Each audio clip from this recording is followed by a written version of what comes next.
नमस्कार साथियों, मैं अभिषेक आप सभी लोगों का स्वागत करता हूं हिंदी की इस क्लास में। आज हिंदी की क्लास की यदि हम बात करें तो क्लास 8 है और इसमें हम मुहावरों को लेकर आए हुए हैं। आप सभी लोगों को पता है कि इसके पहले अगर देखा जाए तो लोकोक्ति वाली जो क्लास है वो ख़त्म हो चुकी है। लोकोक्ति और मुहावरों को क्रमशः एक साथ ही कराया जाता है क्योंकि ये दोनों एक दूसरे से मिलते जुलते हैं, पर थोड़ा बहुत इनमें अंतर है और वही अंतर हमें कन्फ्यूजन पैदा कर देता है, जिस चक्कर में हम कहीं ना कहीं गलती कराते हैं। तो हमने इसके पहले वाले पार्ट में क्या देखा दोस्तों, कि लोकोक्तियाँ क्या होती हैं, ये कैसे निर्मित हो जाती हैं और इनका हम प्रयोग किस तरीके से करते हैं। और सबसे विशेष हमने उसमें देखा था ये अंतर कि मुहावरे क्या होते हैं और लोकोक्तियाँ क्या होती हैं, है ना। इसमें हम देखेंगे मुहावरे क्या होते हैं और मुहावरों से प्रश्न किस तरीके से आते हैं। चाहे एमपीएसआई की बात कर लें दोस्तों, चाहे पटवारी की बात कर लो आप, मुहावरे लोकोक्ति से अगर देखा जाए तो 2 से लेकर 3 क्वेश्चन तो आते हैं। 2 तो आप मानकर ही चलिए कि इससे क्वेश्चन आएगा। एक क्वेश्चन वो थोड़ा ज़्यादा हैवी दे देते हैं, जहाँ पर गलती होने की संभावना अधिकतम होती है, वही गलती हमको नहीं करना है। और नॉर्मल तो आप सभी लोगों को पता ही है, कोई दिक्कत नहीं है। बाकी मुहावरे और लोकोक्तियाँ आपको रटी पड़ी हैं, है ना। और अगर नहीं है रटी पड़ी तो कोई दिक्कत नहीं, यहाँ पर देखेंगे तो वो भी हो जाएंगी। तो आज दोस्तों क्लास 8वीं है, मुहावरों पर अपन चर्चा करेंगे। जिस प्रकार से अपन ने लोकोक्तियों में शुरुआत में देखा था कि लोकोक्तियाँ क्या होती हैं और उनके अपन ने एक तरीके से सबसे पहले उनके निचोड़ पे, उनके सार पे, उनकी नींव पे सबसे पहले बात की थी, उसी प्रकार मुहावरों पर भी हम चर्चा करेंगे। इस बात को खत्म कर लेने के बाद फिर अपन मुहावरों को एक एक कर कर उठाएंगे और देखेंगे कि इस मुहावरे का क्या मतलब है। आप अगर इसकी नींव को पकड़ गए, सार को पकड़ गए, तो दोस्तों इन मुहावरों का आप प्रयोग करना भी सीख जाएंगे और प्रश्न कैसा भी आपकी परीक्षा में आ जाए उसको भी आप अच्छे से हल कर पाएंगे। और यदि आप इस विचार में रहे कि इनको रट लूंगा, इनको याद कर लूंगा, तो विश्वास मानिए कि वहां पर वो कुछ ऐसा मुहावरा दे देगा जो शायद आपने पढ़ भी नहीं रखा हो, और यदि आप इसके सार को नहीं समझ पाए तो वहां गलत कराएंगे। तो इसलिए पहले समझ लीजिए, फिर रटना ना रटना, याद करना ना करना, वो आपका काम है। ठीक है, इसको जरूर आप लोग समझ लें। चलिए दोस्तों, हर बार की तरह लेट ना करते हुए अपन चालू करते हैं। हाँ, जिन जिन लोगों ने चैनल को सब्सक्राइब नहीं किया है तो दोस्तों चैनल को सब्सक्राइब जरूर कर लें। सब्सक्राइब करने के दो आपके बहुत ज़्यादा फायदेमंद कारण हैं। पहला फ़ायदा तो ये है कि जैसे ही क्लास डला करेगी तो नोटिफिकेशन आपके पास में आ जाएगा, आप उसको पहले ही देख लेंगे। दूसरी बात जो सबसे महत्वपूर्ण है वो ये है कि 15 मार्च से दोस्तों पटवारी के पेपर चालू हैं। तो 15 मार्च को जैसे ही पेपर समाप्त होगा, पेपर का जितना भी रिव्यू है, जितने भी प्रश्न उसमें आए हुए हैं, उन प्रश्नों की जानकारी यहाँ पर दी जाएगी, जो कि बच्चे लोग बाहर निकल कर बताते हैं, तो उनसे संबंधित जो भी जानकारी दी जाएगी। अब आप लोग मान के चलिए कि मान लीजिए यदि 15 तारीख को आपका पेपर है और 15 तारीख के पेपर के बाद आपका तो कोई दिक्कत नहीं है ना, और यदि 15 के बाद आपका पेपर है तो उससे आपको बहुत सारी जानकारी मिल जाएगी। इसके अलावा इसमें जो क्लासें चल रही हैं पूर्णतः निःशुल्क हैं, उनको आप लोग अच्छे से लीजिए, बढ़िया करिए, कोई दिक्कत नहीं। और हाँ दोस्तों, टेलीग्राम से जुड़ना बिल्कुल भी ना भूलें क्योंकि पीडीएफ आपको वहीं से प्राप्त होगी। चलिए हम चालू करते हैं इस इंटरेस्टिंग क्लास को। देखिए मुहावरों में कितना मजा आता है। चलिए सबसे पहले ही देखते हैं कि मुहावरे का शाब्दिक अर्थ क्या होता है। दोस्तों मुहावरे के यदि हम शाब्दिक अर्थ की बात करें, शाब्दिक का मतलब होता है शब्द से, यानी जो मुहावरा जो शब्द है उसका जो शाब्दिक अर्थ है वो है अभ्यास। अब आप कहेंगे सर ये अभ्यास और मुहावरा को समझ में नहीं आया, ये बीच में अभ्यास कहाँ से आ गया। तो ये जहाँ आया है ये एकदम सही जगह पे आया है दोस्तों, बस थोड़ा सा आप लोगों को समझना है। अब देखिए दूसरी वाली लाइन में ये क्लियर होगा। जब कोई शब्द, समूह या पद या वाक्यांश निरंतर अभ्यास के कारण सामान्य अर्थ न देकर विशेष अर्थ व्यक्त करने लगे तो उसे मुहावरा कहते हैं। जैसे मुंह में पानी आना, सामान्य बात है, सभी के आता है भाई, है ना।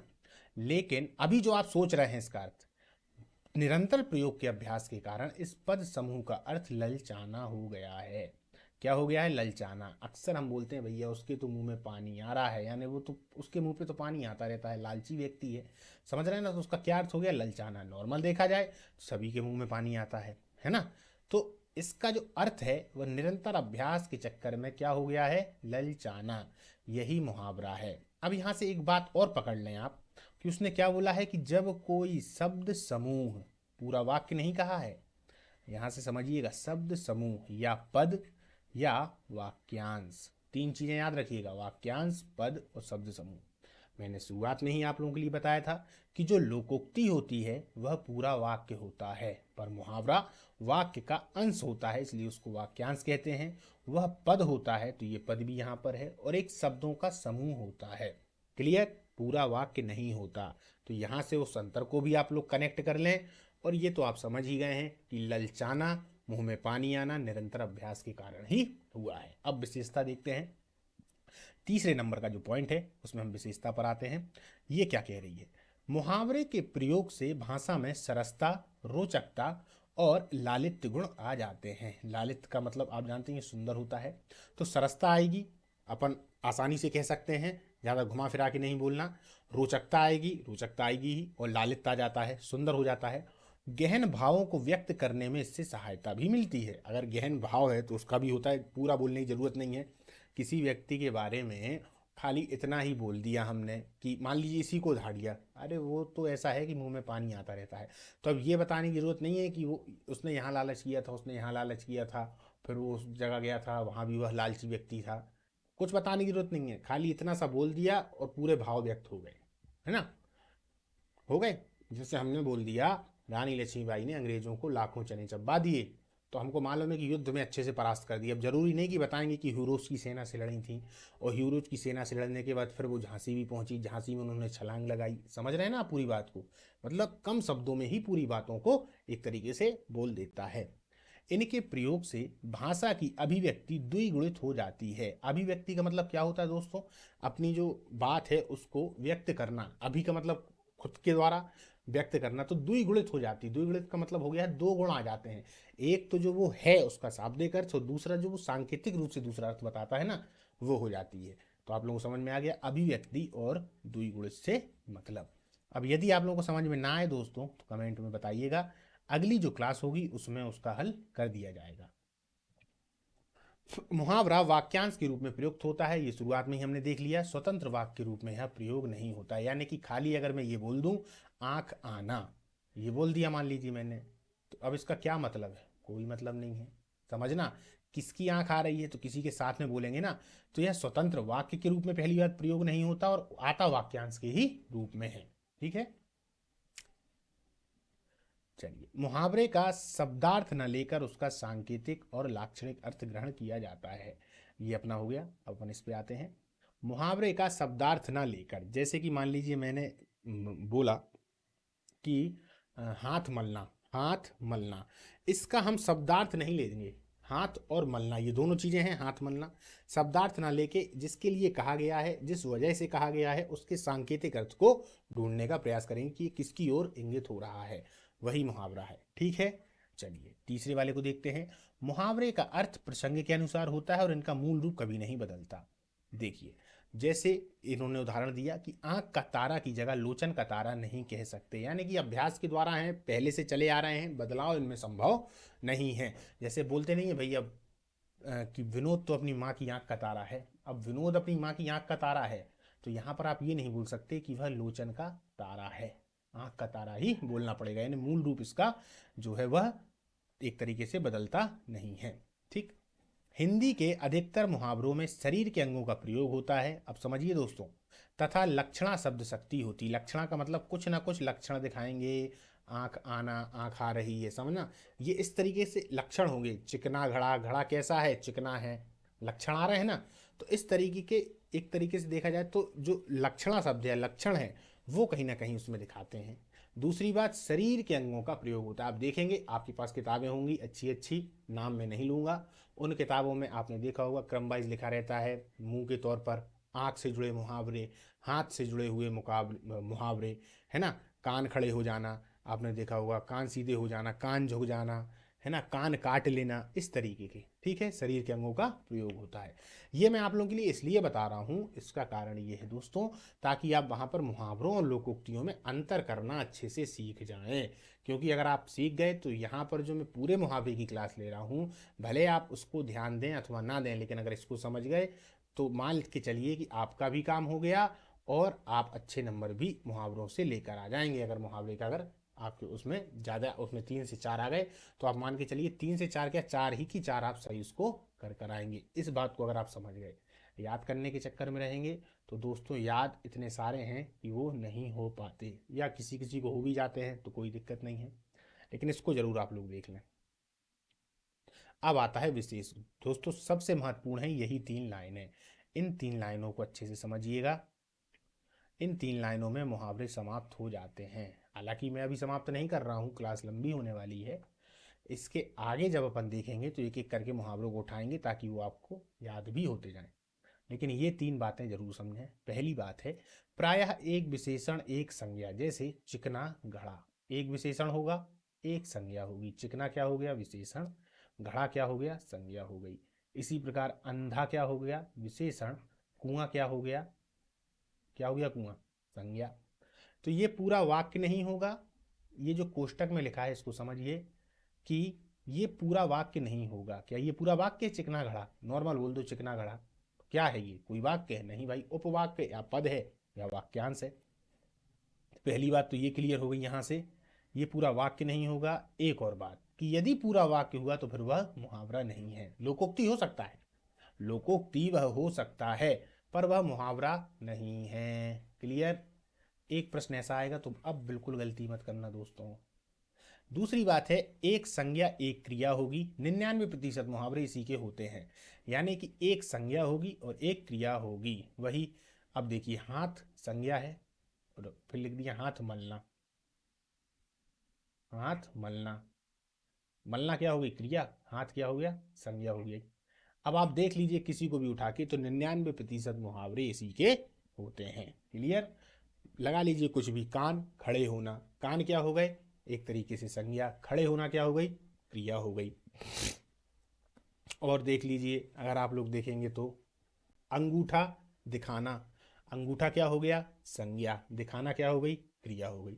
तो 99% मुहावरे इसी के होते हैं। अब तो अगर आप लोगों ने अच्छे से वाली पूरी क्लास को देखा है तो मुझे मालूम है, या मुझे अपने ऊपर इतना विश्वास है कि मैंने आपको बता दिया कि अब आप लोग मुहावरे और लोकोक्ति को पहचानने में तो गलती नहीं करेंगे दोस्तों, है ना?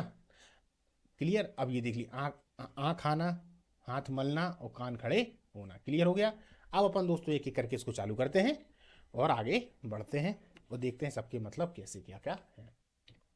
हजामत बनाना, हजामत बनाना का मतलब क्या है? हाँ दोस्तों, एक और इम्पोर्टेंट बात जो मैं भूल गया, वो बात ये है कि अब यदि ये वाली बात तो हम समझ गए कि मुहावरे क्या हैं, लोकोक्ति क्या है, पर इनका प्रयोग कैसे किया जाए, या फिर जब ये प्रश्न आ जाए वहाँ पर तो मान लीजिए पर्टिकुलर शब्द आ गया हजामत बनाना, अब मैंने इसको पढ़ नहीं रखा है तो मैं इसका आंसर कैसे लिखूंगा? इसका कोई उपाय है क्या? हाँ, इसका एक उपाय है। इसका उपाय मात्र इतना है कि आप अपने इसी शब्द से, जो भी शब्द आपके पास में परीक्षा हॉल में आए या नॉर्मल उसके पहले आप प्रैक्टिस करके भी जाएं, तो उस शब्द से एक प्रश्न करें। प्रश्न ये करें कि ऐसा मैं कब, क्यों, किस लिए करता हूँ। ऐसा मैं कब, क्यों, किस लिए करता हूं। तो आपको उत्तर वहीं से मिलेगा। लेकिन ये भी चीज़ बार बार प्रैक्टिस करने पर ही आएगी। जब आप बार बार पढ़ते चलेंगे तो कुछ चीज़ें ऐसी हैं जो कहीं ना कहीं गलती होंगी, आप तुरंत किताब में देख लेंगे कि हाँ भाई इसका ये आंसर होना चाहिए। और बहुत सारी जगह पर 80% तक आप इनको सही करके आएंगे और 20% आपकी वो मेहनत है जो आप बार बार करेंगे तो अपने आप वो आपके दिमाग में आ जाएंगे। चलिए अपन देखते हैं। हजामत बनाना, हजामत बनाने का मतलब क्या होता है? ठगना या लूटना। कहते नहीं है भैया उसकी तो उसने हजामत ही बना दी। अब हजामत से मतलब उसके बाल वाल काट दिए नहीं, हाँ है ना, उसका मतलब होता है कि उसने ठग लिया या लूट लिया। ठीक है, तो ये हो गई पहली। चलिए दूसरा होता है हाथ के तोते उड़ जाना। ये समझ में आया आप लोगों को? हाथ के तोते उड़ जाना, कब भैया हाथ के तोते उड़ जाते हैं? अचानक से शोक समाचार मिल जाए, सुनकर स्तब्ध हो गए। मान लीजिए कोई व्यक्ति है ना, अब कोई व्यक्ति की एकदम से देखा जाए तो उसके भाई की मृत्यु हो जाती है। अब अचानक से शोक हो गया, स्तब्ध हो गया, तो हाथ के तोते उड़ गए। ऐसा हम कब प्रयोग करते हैं? जब कोई एकदम से शोक में आ जाए या स्तब्ध हो जाए। क्लियर? सब धान 22 पसेरी, सबके साथ एक साथ व्यवहार, सब कुछ बराबर समझना। ये होता है सबके साथ एक साथ व्यवहार या सबको एक जैसा समझना। सावधान 22 पसेरी। 7-5 करना, ये क्या होता है दोस्तों? जैसे आप लोगों ने देखा होगा जब आप छोटे रहे होगे, तो जैसे कि आपके जो टीचर रहे होंगे तो टीचर ने आपसे बोला होगा, टीचर ने ये बोला होगा कि इस वाले प्रश्न का उत्तर बताएं, तो आप 7-5 करने लगे। अरे यार इसका तो ये था, इसका ये था, अरे क्या था बताओ ना। अरे सर पढ़ा तो था, भूल गए जे वो। तो वही होता है 7-5 करना। याद आ गया होगा आप लोगों को? तो क्या होता है? आगे पीछे करना, सही अच्छे से उत्तर या आंसर नहीं देना। सिप्पा भिड़ाने का मतलब क्या है? सिप्पा भिड़ाने का मतलब है उपाय करना। क्या है? उपाय करना। सिप्पा भिड़ाने का मतलब उपाय करना। कोई सिप्पा भिड़ाने का मतलब क्या है? उपाय करना। षट राग या खट राग अलापना, 6 प्रकार के राग होते हैं, है ना, उन्हीं को अलापना। कायदे से देखा जाए तो शाब्दिक अर्थ ये है कि यार कोई संगीत अंगीत की बात चल रही है क्या, पर नहीं, इसका जो सांकेतिक अर्थ है वो क्या निकल कर आता है, रोना गाना बखेड़ा शुरू करना या झंझट करना। आप लोगों ने देखा होगा घर में कुछ सदस्य इस तरीके से होते हैं कि छोटी छोटी बातों पर रोने गाने लगते हैं, झंझट शुरू कर देते हैं, तो उन्हीं के लिए ये शब्द प्रयोग में लाया जाता है। षटराग अलापना। शैतान की खाला यानी झगड़ालू स्त्री। शैतान की खाला यानी मतलब क्या होता है, झगड़ालू स्त्री। अब शैतान की खाला शाब्दिक अर्थ देखा जाए तो शैतान की कोई मौसी है, पर इसका जो अर्थ है सांकेतिक रूप में उसको देखा जाए तो ये उस स्त्री के लिए किया जाता है जो झगड़ालू टाइप की है, यानी छोटी छोटी बातों में लड़ने लगती है, तो उसको क्या बोलते हैं, झगड़ालू स्त्री। आप लोगों के आसपास हैं, होंगी कोई ना कोई, है ना। शैतान की आंत, यहीं से ये भी है, तो इसको बोलते हैं बहुत बड़ा। शैतान की आंत का मतलब बहुत बड़ा। कुछ कुछ लोग जब ये आएगा ना शैतान की आंत, तब इसमें ऑप्शन में वो कैसे कंफ्यूजन देता है, तब वो कहेगा बहुत खाने वाला, समझना मेरी बात को, बहुत शब्द हर किसी में लगाएगा, बहुत खाने वाला, बहुत झगड़ालू या बहुत बड़ा, तो आपको बड़े पे लगाना है, याद रखिएगा, उसी को कहते हैं शैतान की आंत। ये इंपॉर्टेंट है दोस्तों। इंपॉर्टेंट इसलिए है क्योंकि इसका अपने आप में ऐसा मतलब है जो हम नहीं समझ पा रहे हैं। मैंने तो समझ लिया, इसको कईयों बार पढ़ा है तो बता रहा हूँ आज आपके लिए, लेकिन यदि आपने इसको पहली बार पढ़ा है तो आपको भी अचंभा लग रहा होगा, लेकिन धीरे धीरे प्रयास करने पर सही हो जाएगा। लग्गी से घास डालना, ये सब आप लोगों ने पढ़ रखा होगा। दूसरों पर टाल देना, बहुत सारे ऐसे व्यक्ति होते हैं, खास तौर पर जैसे कि मैं भी ऐसा ही हूँ, कि लग्गी से घास डाल देना। जब कोई काम आता है जो कि इम्पोर्टेंट है घर वालों के लिए, पर जैसे मुझे इम्पोर्टेंट नहीं लग रहा वो कि है, तब मैं प्रयास ये करूँगा कि छोटे भाई से बोल दूँ कि भाई जा यार तू करा, कोई दिक्कत नहीं। तो वो क्या था, लग्गी से घास डाल देना। बिल्कुल मेरे ऊपर ये मुहावरा जो है वो सूट होता है। लोहे के चने चबाना। अब लोहे के चने चबाने से क्या मतलब है, कठिन काम को करना। कठिन काम को करना, ये तो आप लोग बचपन से सुनते आ रहे हो, कठिन काम को करना। लोहे के चने चबाना, लोहे के चने चबवाना मतलब सामने वाले को परास्त कर देना, दोनों में अंतर है, ये चबाना है, कठिन काम करना। लहू होना यानी होता है मुग्ध हो जाना, किसी भी उसमें मुग्ध हो जाना, जैसे संगीत में लहू हो गए। एक गाना आप लोगों ने सुना होगा, मेरे को याद नहीं आ रहा, लहू हो गए कुछ ऐसे ही करके, तो वो मुग्ध होना होता है उसका मतलब। लोहा बजाना, लोहे बजाने का मतलब क्या होता है, युद्ध होना। क्या होना, युद्ध होना। चलिए दोस्तों, अब अपन देखते हुए ये चलेंगे कि जो भी ऐसे होंगे जो कठिन टाइप के होंगे तो उस पर अपन कुछ ना कुछ प्रयोग करेंगे, बाकी मैं बताता हुआ आपको चल रहा हूँ। लाख से लीक होना यानी कुछ ना रह जाना। एक आप लोगों ने सुन रखा होगा दोस्तों, राजा से रंक हो जाना या रंक से राजा हो जाना है, ये सब सुन रखा होगा। तो ये भी उसी प्रकार से है, लाख से लीक होना यानी कुछ ना रह जाना, कुछ ना रह जाना। लंगोटी पर फाक खेलना। अब देखिए, अगर आप देखेंगे लंगोटी पर फाक खेलना, लंगोटी आप जानते हो कितनी छोटी सी हो रही है, ये कह रहे हैं उसी पर फाक खेलना, मतलब कि अल्प साधन होते हुए भी विलासी होना। बहुत सारों को आपने देखा होगा कि उनके पास साधन तो कम है, पर वो दिखावटीपन में इस तरीके से रहेंगे कि जितना उनके पास में है उससे कहीं ज़्यादा खर्च कर लेंगे, फिर उसके बाद में हमेशा परेशान होते रहेंगे। तो यही है लंगोटी पर फाक खेलना। रसाताल चला जाना यानी कि एकदम से नष्ट हो जाना, रसाताल चले जाना मतलब एकदम से सब कुछ नष्ट हो जाना। रंग बदलना यानी क्या होता है दोस्तों, परिवर्तन होना। कहते नहीं है भाई तुम्हारे रंग बदले बदले से नजर आ रहे हैं, क्या बात है, तो इसका मतलब कि उसमें कुछ ना कुछ परिवर्तन हो गया है, यानी कि वो जैसा पहले था अब वैसा नहीं है, तभी तो आप बोलते हैं रंग बदलना। रंग में भंग होना यानी कि आप आनंद ले रहे हैं, अब आनंद लेते समय आप 4 लड़कों के संग में बैठे हुए हैं, इतने में आपके टीचर आ गए। अभी की बात नहीं कर रहा हूँ, ये बात मैं कर रहा हूँ आपके 10th क्लास की, तभी सबसे ज़्यादा डर होता है, अब तो आपको डर ही नहीं है किसी का। तो जैसे ही टीचर आएंगे तो बस रंग में भंग हो गया, तो वही आनंद में भग्न पड़ गया, या फिर उन्होंने देख के घर में आपकी शिकायत कर दी।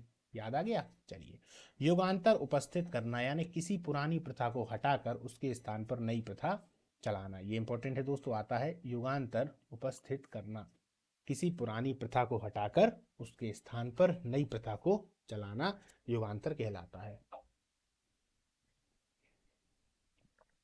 मुठभेड़ होना, ये आप लोगों ने सुन रखा होगा कि पुलिस में और चोरों में मुठभेड़ हो गई, पुलिस गुंडों में मुठभेड़ हो गई, तो वो दरअसल उसका मतलब होता है मुकाबला होना। क्या होता है, मुकाबला होना। ठीक। मैदान साफ होना यानी कि ये आप लोगों ने सुना होगा, चोर लोग अक्सर कहते हैं मैदान साफ है निकल लिया जाए, यानी मार्ग में बाधा नहीं है या मार्ग में बाधा का ना आना। मोम हो जाना, खूब नरम बन जाना, कोई कितना आपके ऊपर गुस्सा करे, कितनी भी गाली दे, फिर भी आप मोम हो जाइए, तो इसका मतलब क्या है, खूब नरम बन जाना। मांस नोचना यानी तंग करना, इसका मतलब क्या होता है, तंग करना। अब मांस नोचने का आप देखिए उदाहरण वो कैसा आएगा। मांस नोचना, तो आप लोग एक जगह लिखा रहेगा मांस खाना, तो आप सोचोगे यार ऐसा है क्या, नहीं। तो मांस नोचने का मतलब होता है दोस्तों तंग करना। तो इसको आप लोग भूलिएगा नहीं, ये भी इंपॉर्टेंट है ना, इसमें कंफ्यूजन में आप आ सकते हैं। भेड़िया दसान होना, ये तो आप लोगों ने देखा होगा, भारत में ये बिल्कुल भी कॉमन है कि एक व्यक्ति अगर कोई कार्य को करता है या कर रहा है तो बहुत सारे लोग उसके पीछे आने लगते हैं। खास तौर पे आप लोगों ने देखा होगा नेताजी के पीछे बहुत सारे अनुयायी ऐसे ही लगे हुए हैं, उनके पास कोई काम नहीं है, बस जो नेताजी कह रहे हैं उसी की तरीके से करने लग रहे हैं, तो यही है भेड़िया दसान। भाड़े का टट्टू, इसका मतलब क्या होता है, गया बीता। कहते नहीं यार वो तो भाड़े का टट्टू है यार, तो गया बीता यानी कि अब उससे वो एकदम इतना गया बीता है कि वो किसी काम का ही नहीं है, जहाँ भेज देंगे वहीं चला जाएगा, तो उसको बोलते हैं भाड़े का टट्टू, यानी थोड़े बहुत पैसे उसको दिखाए और वो निकल लेगा। चलिए, बातों में उड़ाना यानी का मतलब होता है हंसी मजाक में उड़ा देना, बोलते नहीं है भाई मेरी बात को बातों में मत उड़ाओ, यानी हंसी मजाक में मत उड़ाओ। ठीक। बाल की खाल निकालना यानी छिद्रान्वेषण करना, क्या करना है, छिद्रान्वेषण, छिद्रान्वेषण करना, ठीक है। क्या होता है, बाल की खाल निकालना। बांसों उछलना यानी काफी खुश हो जाना, बांसों उछलना, ये बांस है, अब बांसों उछल जाए कोई आदमी खुशी के मारे तो वही है कभी काफी खुश हो जाना। बंदर घुड़की देने का मतलब क्या होता है दोस्तों, धमकाना, बंदर घुड़की देने का मतलब क्या होता है, धमकाना। बहती गंगा में हाथ धोना, दोस्तों आप लोगों ने देखा होगा कभी कभार आप जहाँ रहते हो वहाँ पे कोई ना कोई चोर पकड़ा गया होगा। अब जब एक चोर पकड़ा जाता है तो एक तो सारी उस पर चोरियां लाद दी जाती हैं, इसके बाद उसकी जो पिटाई होती है ना दोस्तों, तभी सब लोग बहती गंगा में हाथ धो लेते हैं। तो वही है बहती गंगा में हाथ धोना, इसका मतलब क्या है, वह मौका हाथ से न जाने देना जिससे सभी लाभ उठाते हैं। ठीक है, याद रखिएगा इसका ये मतलब होता है, तो आप भी लाभ उठा लेते हैं, सोचते हैं हमारी भी चीज़ चोरी हुई थी इसको सुधारते हैं। फफोले फोड़ना, इसका मतलब होता है बैर साधना, आईएमपी है आता है। फफोले फोड़ना मतलब, फफोले एक तो खुद पे फफोले हैं, ऊपर से उनको फोड़ रहा है, यानी फफेले फफोले फोड़ने में उसको दर्द नहीं होगा, होगा ना।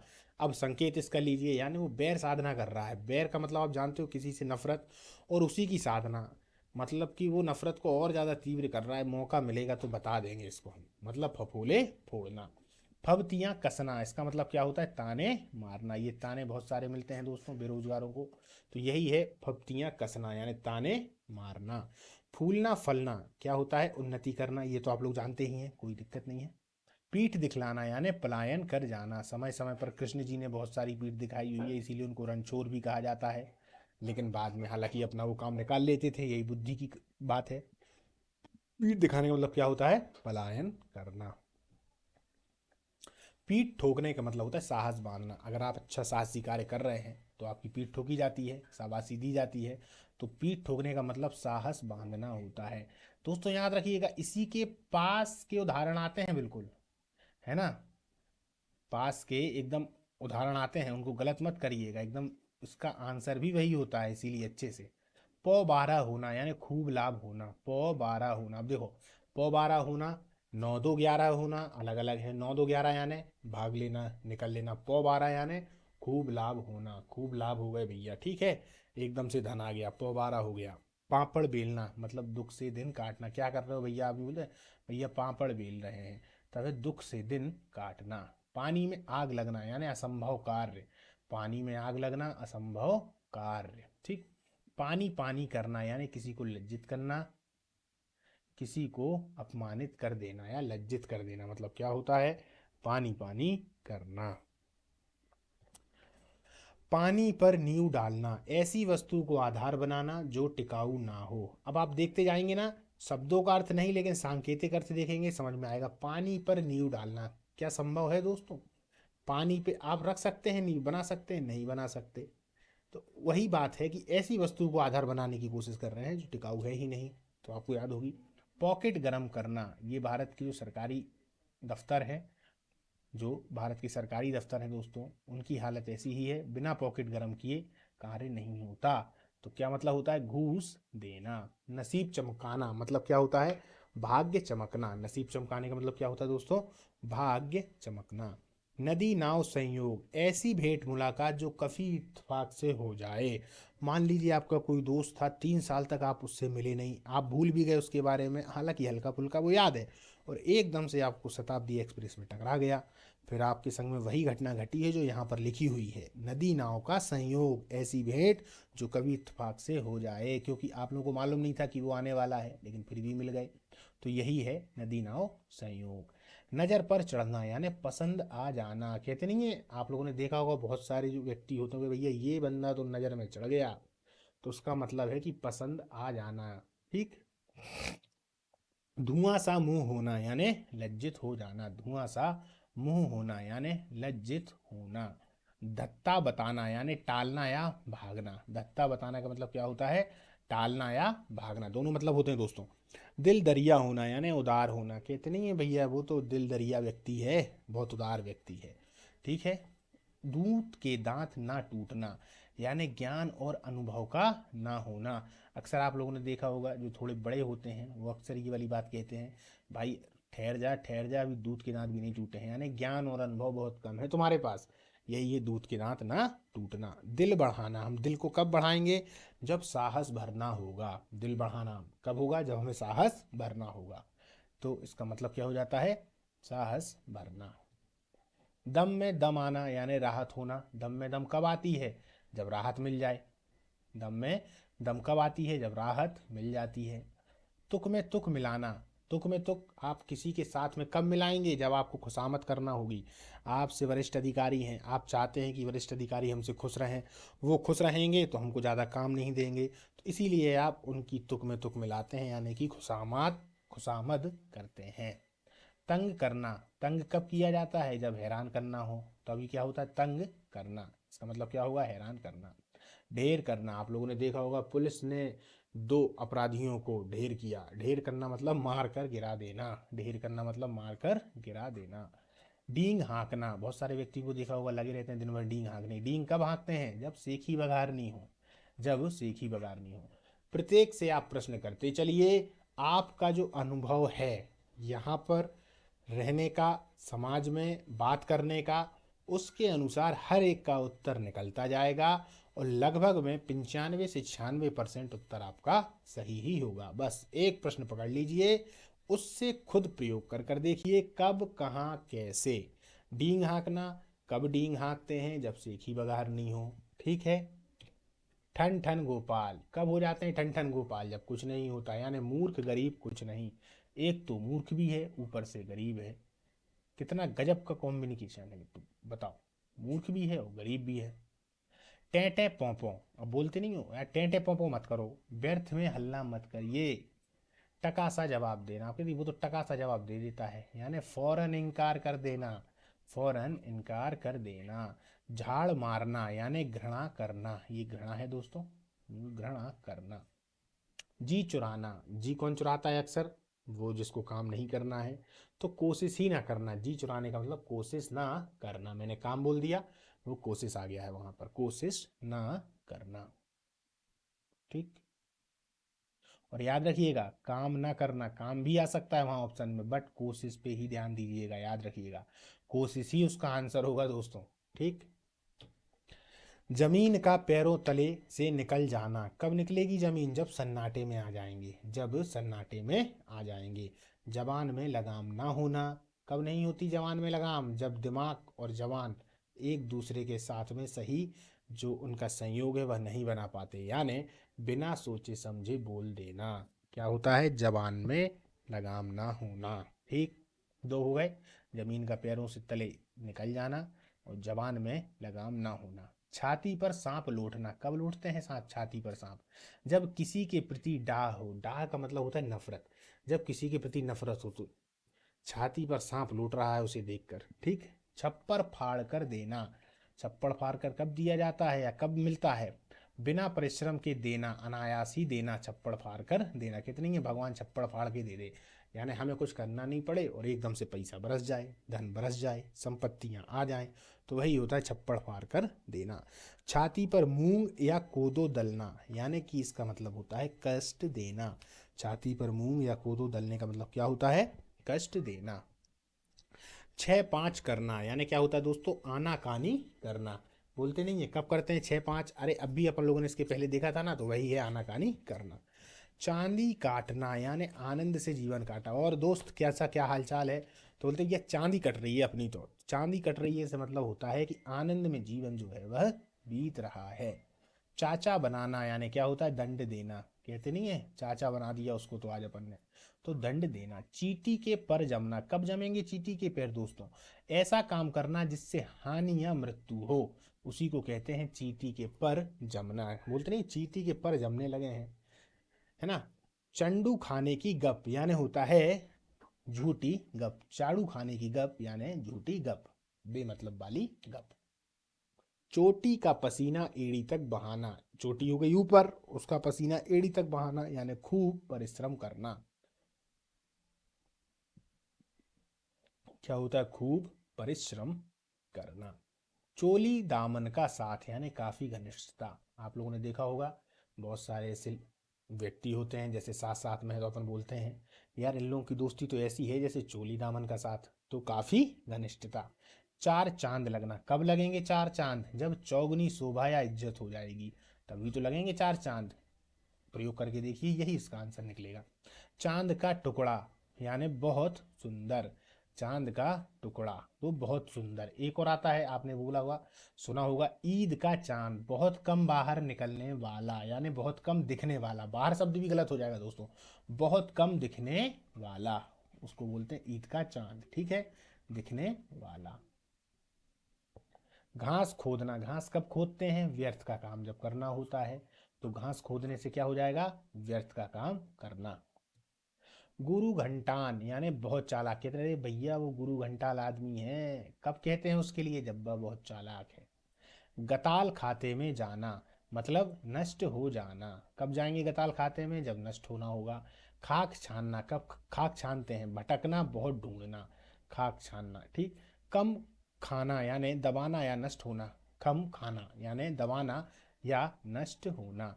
किसी किस खेत की मूली, बोलते तुम किस खेत की मूली हो, तो अधिकारहीन या शक्तिहीन। क्या बोलते हैं, अधिकारहीन और शक्तिहीन को ही बोलते हैं तुम किस खेत की मूली हो, अधिकारहीन और शक्तिहीन।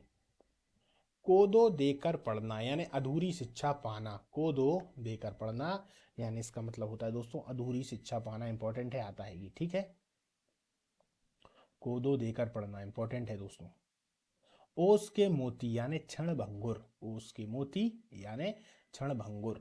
जो ओस के मोती हैं आप देखेंगे सुबह सुबह ओस बड़ी शानदार दिखती है, आपको लगेगा कि यार ये हीरे और मोती बिल्कुल एकदम पड़े हुए हैं ना, लेकिन जैसे ही सूरज आता है वो सब उड़ जाते हैं। तो ओस के मोती यानी क्षण भंगुर चीज। इंद्र का अखाड़ा ऐस मौज की जगह, इंद्र का अखाड़ा यानी ऐस मौज की जगह। इंद्र को आप जानते थे, बहुत ही बढ़िया शौकीन जो थे भगवान थे इंद्र, बढ़िया अप्सराएं नाच रही हैं, है ना, बैठे हुए हैं, एक से एक फल उनके पास में रखे हुए हैं, इसीलिए इंद्र का अखाड़ा यहाँ से जोड़कर उन्होंने क्या किया, ऐस मौज की जगह। अरण्य चंद्रिका यानी निष्प्रयोजन पदार्थ, अरण्य चंद्रिका ये भी इंपॉर्टेंट है दोस्तों, इसका प्रयोग आप लोग करके बताइएगा। अरण्य चंद्रिका आईएमपी है, आता है, ठीक। गर्दन उठाना, गर्दन कब उठाते हैं, जैसे बोलते हैं इसने हमारे खिलाफ में गर्दन उठा ली, तो आप गर्दन किसी के खिलाफ में कब उठाते हैं, जब उससे प्रतिवाद करना हो, यानी उसने कुछ कहा फिर आप भी उससे कुछ बोलेंगे तभी तो गर्दन उठेगी, तो उसको क्या बोलते हैं, प्रतिवाद करना, ठीक है। चलिए दोस्तों, आज की जो अपनी क्लास है वो मुहावरों की पार्ट 1 है, और लोकोक्ति जो वो थी उसका भी पार्ट 1 था, ये खत्म होती है। अब इनके पार्ट 2 आएंगे, हालांकि कल अपन दूसरे टॉपिक पे आएंगे, इनके पार्ट 2 को बीच में किसी न किसी दिन ले लिया जाएगा। मुहावरों में जो मुख्य बात थी, महत्वपूर्ण थी, और लोकोक्ति में थी जो महत्वपूर्ण, वो शुरुआत में बता दी गई, और उसके बाद में ये जो महत्वपूर्ण मुहावरे थे उनको करवा दिया गया है। अब इनकी जो क्लास 2 है उसका आप लोग इंतजार करिए, जल्दी ही आ जाएगी, पटवारी के पेपर से पहले ही अपन क्लासों को डाल देंगे, ज़्यादा से ज़्यादा 4 या 5 दिन के बाद। हालांकि इसके बाद देखा जाए तो हिंदी के अपन एक अगले टॉपिक के साथ आएंगे। एक बार फिर से दोस्तों, जिन्होंने चैनल को सब्सक्राइब नहीं किया है चैनल को सब्सक्राइब कर दें, ताकि आप लोगों के पास में नोटिफिकेशन तुरंत पहुंच जाए, और जैसे ही पटवारी का पेपर चालू होगा 15 तारीख से, जो क्वेश्चनों का एनालिसिस है, क्या क्या प्रश्न आ रहे हैं, उनको भी वहाँ पर अच्छे से डालना चालू कर दिया जाएगा, ताकि आगे आने वाले जितने भी स्टूडेंट विद्यार्थी हैं उनकी थोड़ी बहुत मदद हो सकेगी। चलिए दोस्तों, टेलीग्राम से जुड़ना बिल्कुल ना भूलें क्योंकि PDF आपको वहीं से प्राप्त होगी। नमस्कार, मिलते